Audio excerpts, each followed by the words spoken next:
I'm Paula Rogers-Brown, Business Community Manager for Connect Health Tech, and in this episode of Joining the Dots, we explore innovative educational programs that equip individuals with the key skills and knowledge needed to embark on an entrepreneurial journey.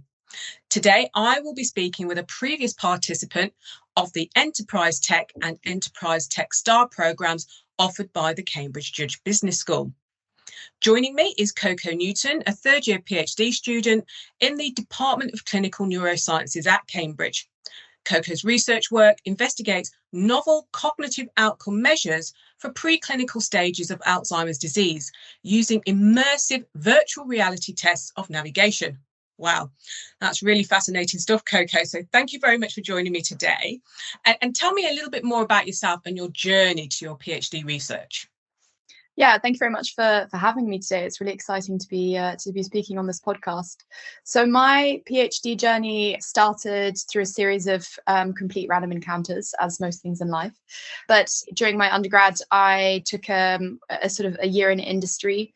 But instead of going to industry, I went to a research lab because I wanted to get a sense of what academia was like, and went to UCL and loved it, decided to do a PhD, and was quite overconfident in the sense that I found someone that I wanted to work with, and ended up just emailing him completely cold with my CV. And he said, yeah, actually, you know what, you do seem kind of relevant to what we're trying to do.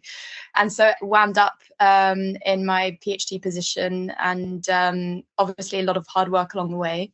But I think it really stemmed from actually having lots of interest in different things. So the reason why I ended up doing navigation as a research field was because I really like architecture, and I wanted to find out how the brain perceives space and why some spaces feel better than others. And then I realized there was this overlap with dementia and Alzheimer's disease. And because I have a family history, my grandmother passed away from dementia when I was about 18. It was always in the back of my mind that we had to do the process better because I saw what she went through. And so that's really what sort of captured my fascination with the particular subject. Yeah, it's interesting that with other people that I've spoken to, family circumstances and situations can be motivators and drivers for onward research. So that's really interesting to hear. Now, talk me through your experience of the EnterpriseTECH program, Coco. From your perspective, what were the key highlights? There were loads of highlights, actually. Primarily, it was the access to the network of Cambridge, because there's so much going on, and you really need one foot in the door to realize how big it is. And for me, it was really about, knowing what you don't know. That was the biggest sort of learning process. I was like, okay, now I know what I don't know, but I know how to go about accessing this knowledge and accessing the contacts and the people that I need to achieve this, particular stepping stone or hurdle. So I would definitely say it's the networking opportunity you get with it. So knowing what you don't know and being able to understand and fill those gaps, if you like, has been a great benefit. Has there been any other benefits at all? Well, I mean, from a personal perspective, you meet so many great people. You're surrounded by a group of other PhD students and postdocs who, like you, love science but want to do more with science, right? Have more impact and get their research out into the world so people can benefit from it. And it's not always easy to find people like that within a traditional lab environment. So having a kind of a dense cluster of people that share your same beliefs and ideals is great. And you honestly make friends for life, and you have such a sense of community within both EnterpriseTECH and EnterpriseTECHSTAR that it's, I can't help but tell everyone I meet that hasn't done it that you should really do it. It's a great course. You learn so much. And yeah, so definitely the friendship aspect has been another highlight. Brilliant. What did you enjoy the most? I think it was just a real mind-opening process. It's that feeling that you have of mind expansion and a visionary expansion, and you realize that you want more for your career than you'd previously thought. And you realize that it's tangible as well. So, I mean, I was very much on the sort of traditional academic postdoc track and was thinking about staying in research and establishing my own field. And while I still want to do that, I've also realized that I want to have more impact. And one of the ways to do that is through entrepreneurship. So the key difference, I think, before Enterprise Tech Me and post Enterprise Tech Me is just having a lot more sort of drive to achieve a lot more varied things. And that's just, it's really hard to come by those experiences. So I'm really grateful for that. Super, that's really great. And now, how accessible is funding to undertake a programme like those JBS ones? Was it an easy process to navigate? And do you have any tips for others to participate in this type of programme? Yeah, it's an important question, because obviously that is often a barrier to doing these things. But the Enterprise Tech people, Ollie and Rebecca, they're really open and clear about, how much money it costs to take part, but where you can find sources. So I'd say if anyone has any doubts or queries, just get in contact, because you'll have an answer almost immediately. One thing that I did is, because I have some research funding attached to my stipend, I used a bit of that, and then I was able to match 50% of it with funding from the judge and from Enterprise Tech, which it made a huge difference for me, and it makes a huge difference for a lot of people. So if you don't have that research funding, you can also go to your college. Often colleges have a pot of money set aside for professional development of their students and postgraduate students. And then there are a couple of other funding schemes in and around the university to take part in these activities, but they're slightly more difficult to find. It's just a process of emailing people, talking to people, finding opportunities, and finding what works for you. That's great advice. Thank you very much, Coco. Now, from your own personal journey to date, can you tell me about a time when a connection or network led to an opportunity you would not have got otherwise? So many. Like I said at the beginning, I think, honestly, at least professionally, but also personally, life is just, you meet around in person and it just completely opens a new door. One of the big ones was actually getting into my PhD position. So when I talked about emailing this supervisor that I wanted to work with, I actually serendipitously met him at a conference that I hadn't really been planning to attend. And it was through chatting to him, I realized that he was doing the type of research that I wanted to do. Another example was I applied recently for the Schmidt Science Fellowship Scheme. It's run by the Schmidt Ventures group, but they basically fund you to switch fields from your PhD to your postdoc, which is quite cool. It's quite rare in academia, I think. But the reason I found out about that fellowship is because a friend I had through the MPhil teaching associate program that I'm on asked me to be on his mock interview panel. And as I was interviewing him for this position, I was like, oh, this actually sounds really cool. Maybe I'll apply for it. And so I did. And I managed to get through the first round. So fingers crossed I make it through to the final. But yeah, so many people have led me to serendipitous events and opportunities. Yeah, it's that thing of you never ever know where that next connection or that person you're talking to, or being involved in their mock interview, where that connection is going to lead. It's just it's a fascinating journey. It really is. And I think that's also something that I learned in Enterprise Tech, which is, everyone has something to give. So never really shut down someone or close a door, just because you never know where it's going to lead. Absolutely. Great stuff. Now, let's talk about the EnterpriseTECHSTAR programme, which is a follow-on from the Enterprise Tech, and it's for those wanting to develop their own business ideas. How was your experience of this particular programme, and how did it differ from the first Enterprise Tech? I think EnterpriseTECHSTAR is sort of like the adult version of Enterprise Tech. Enterprise Tech is a rite of passage, and EnterpriseTECHSTAR is the sort of making you into the man or the woman that you want to be. I think it's because in EnterpriseTECHSTAR, you're on your own. It's your idea that's on the line. It's not someone else's idea that's on the line. That's not to say it's a lonely experience, because it's a smallish cohort. There were 15 or 16 of us. It's a really tight-knit community, and everyone chips in into each other's projects or ideas. So we'd pitch to the whole room and everyone would give feedback, or we'd put our first logo design on the screen and everyone would give feedback. So it's a lot more adult, but it's a lot more cohesive, despite the fact that you're by yourself and you're not in a team of other students. Really interesting. And what key learnings did you get from this specific programme that you've been able to turn into action? I think it's, to be very simplistic, it's just the business lingo, quote unquote, that you learn, that every sector has their own specialized terminology, and especially entrepreneurship and business, you need to know how to communicate certain ideas to people in a certain way. And I think that's what EnterpriseTECHSTAR has given me. I think mostly through we had this opportunity every 2 Saturdays, to do the mentoring brunches, where essentially Rebecca and Ollie would haul in, leading business figures, industry figures, to come and sit with us literally for 3 hours, their own time. And our job was to speak to 5 of them within the space of a morning.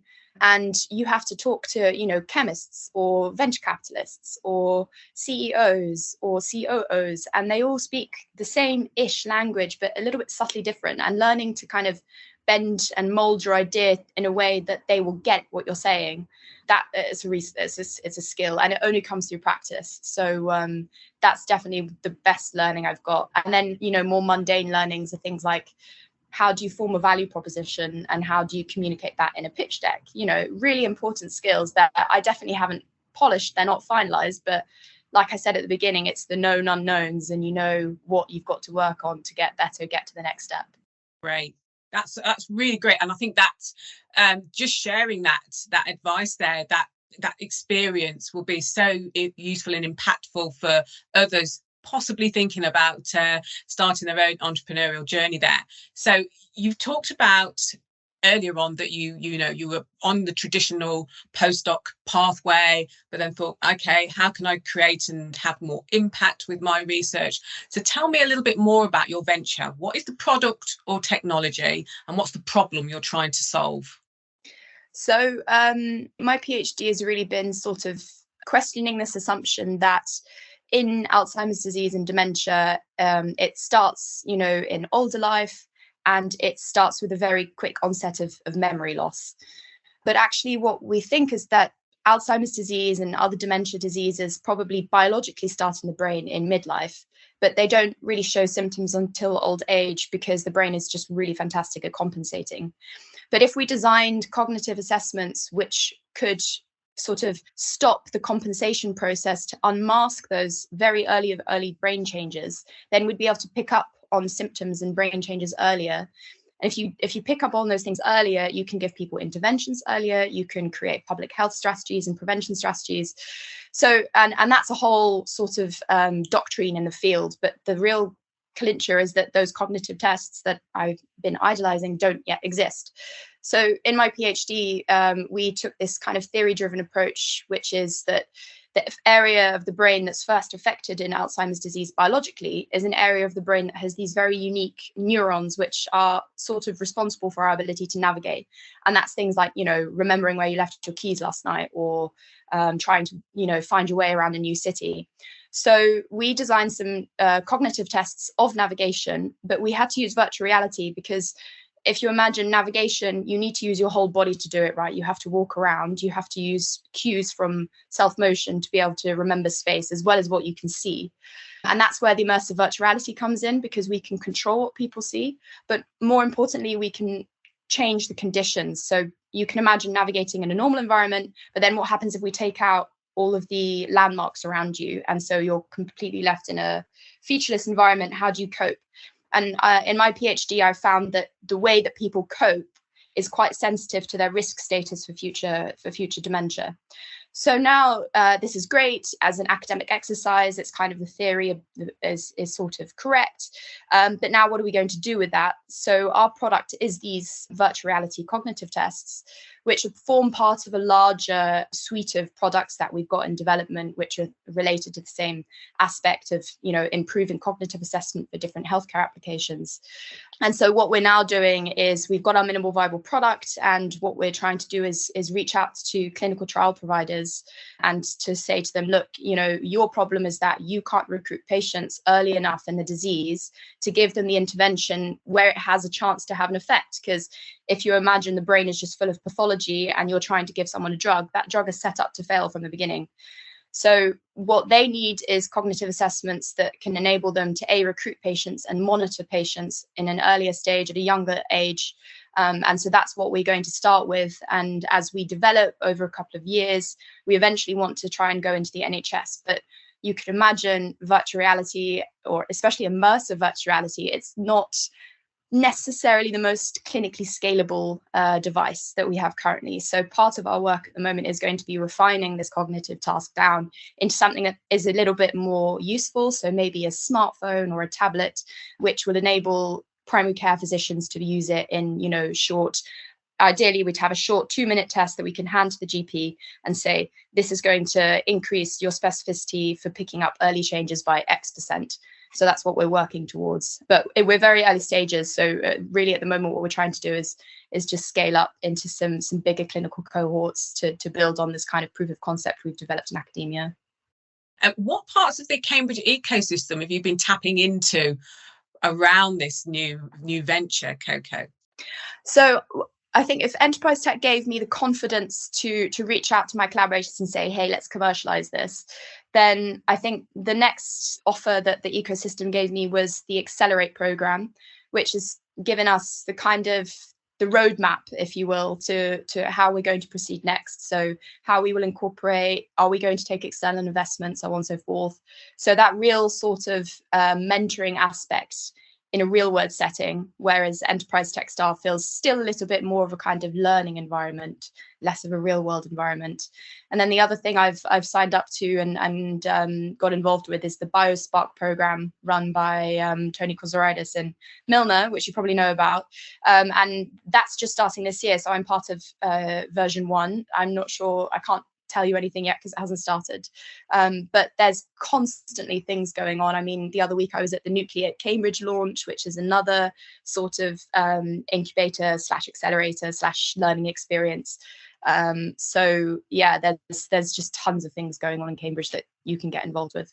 Fascinating. Well, what's it been like starting a new venture in Cambridge? You're on this start of this entrepreneurial journey. What's it like? It's really exciting. I mean, I have to say we're not physically in Cambridge in the sense that one of my collaborators is in New York and another's at UCL. So we're kind of going for a virtual venture startup initially. But being in Cambridge personally is great because it's not so much about the venture as it is about the professional and personal development you go through as an individual. And you need to go through that process, I think, when you're starting something new, because it requires such a completely different skill set to what we're used to. And I'd say if there's any place in the UK to do it, it is Cambridge, because they have those opportunities and that also that mindset that of the professional and personal development that you need to go through as an individual. And they will make those opportunities available to you, as I said. So no, it's been fantastic. And I'm really excited to get started on the Accelerate cohort and the BioSpark program. Now, let's just touch upon the research to proof of concept, because that's really where you are at this stage. And we often hear that having the right people around you can make all the difference to an entrepreneur, particularly those just starting out. So how do you go about finding the right people? You've obviously been on the various innovation programs, but are there other things that you are doing to find the right people? What's been your experience, Coco? I think there's definitely a degree of luck involved, that you just encounter people on your journey. But you know, luck isn't a sort of mythical thing. It's about making opportunities for yourself, right? And so if you put yourself into enough far-reaching situations, you will meet those people. So my advice would be just get yourself known, get yourself out there, take part in events, go to seminars, talk to people, because you never know who you meet. And my PhD supervisor's sort of become my unofficial mentor, and he's been fantastic in guiding me and, you know, asking me the right questions and making me become a self-sufficient thinker. And then also people like Rebecca from the EnterpriseTECH program. She's such a sort of formidable force, and she will guide you if you want her guidance. You just got to ask. And I think that's what it simply comes down to is you find people, you think, you know what, I think I could really benefit from your support and your mentorship. Just to ask them and say, would you mind, you know, grabbing lunch with me once every couple of months, or go grab a coffee, or can I run something by you? And I've never had someone turn around and say, you know what, no, I can't do that. And I was at an early career researcher retreat a couple of months ago, and I met a professor who was literally talking to us about how she has a friend that she goes for a sushi dinner with every month, and another friend that she has a weekly Zoom call with, and another colleague that she goes for coffee with. And she's just set up this network around her of people And I think that's the right way to go about life, because there's so much to learn from each other and so much to gain from having other people's support. And it goes back to that point you made earlier, that everybody's got something to give. Yes, it all builds into that. That's brilliant. Now, just talking about your entrepreneurial journey, what initial advice would you give to someone who is wishing to take their research to that next level and develop a proof of concept and maybe create a spin-out venture? What advice would you give to that person? I'd say just immerse yourself in the opportunities that Cambridge has. I think the biggest process, and I've probably repeated it a few times now, but the biggest process you have to go through is realizing what you don't yet know. And once you realize what you don't yet know, it's so much easier to set a path for yourself, and to know what you have to do, who you have to talk to, how you can communicate your idea. And I think it's kind of working along that lean startup model, is just constantly test your ideas, get feedback, iterate, test your ideas, get feedback, iterate. And of course, there's the aspect of IP and, making sure that you're not giving away too much of the game away.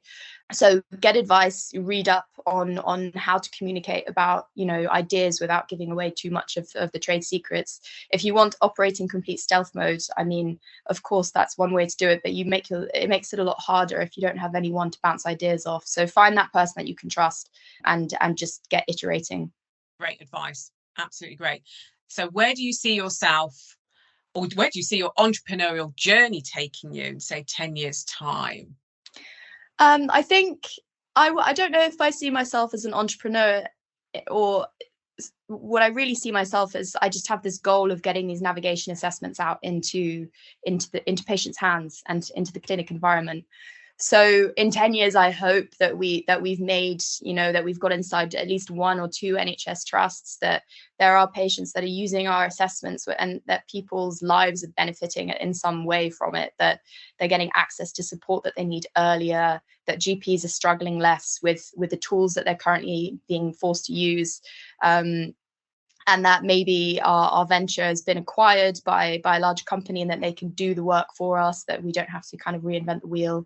And then I'm potentially moving on to something else, maybe working in a social enterprise to increase awareness about dementia and dementia prevention, healthier brain health lifestyles.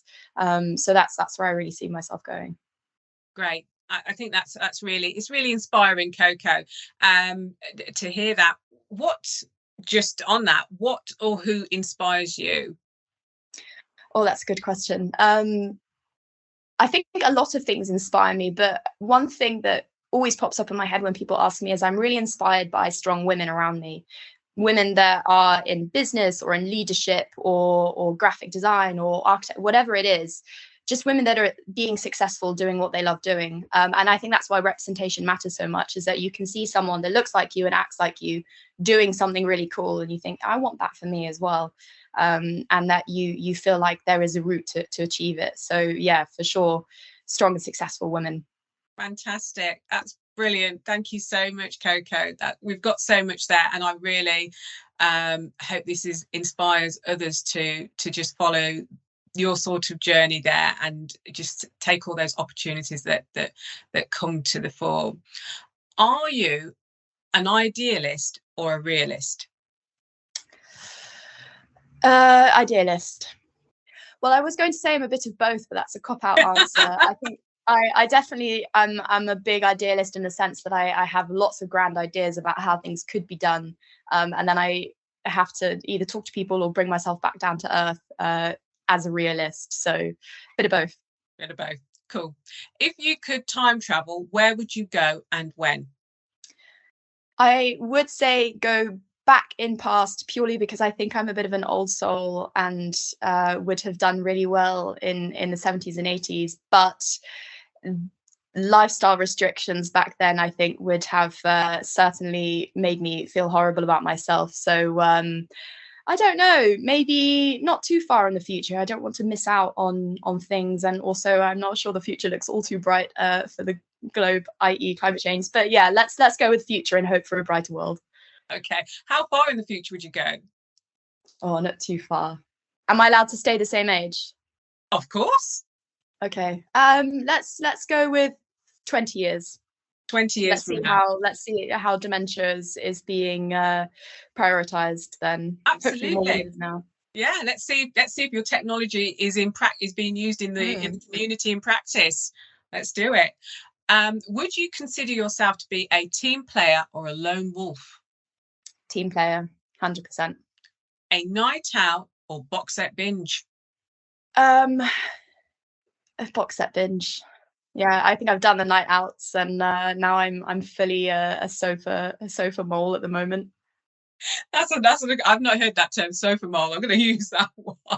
But what current box sets have you been watching? What's been on your watch list? I just finished League of Their Own on Prime, which is a remake of the 70s film. But this time, because it's about women's baseball and softball in the US, but this time, instead of just talking about the sort of main demographic of middle-class white women, it's giving a voice to all the stories of all the people, all the women involved back in the 40s and 50s who are playing baseball, trying to play baseball. And it's really great, and it's really well made, really great script writing. So I recommend that. That's a great recommendation. Thank you so much.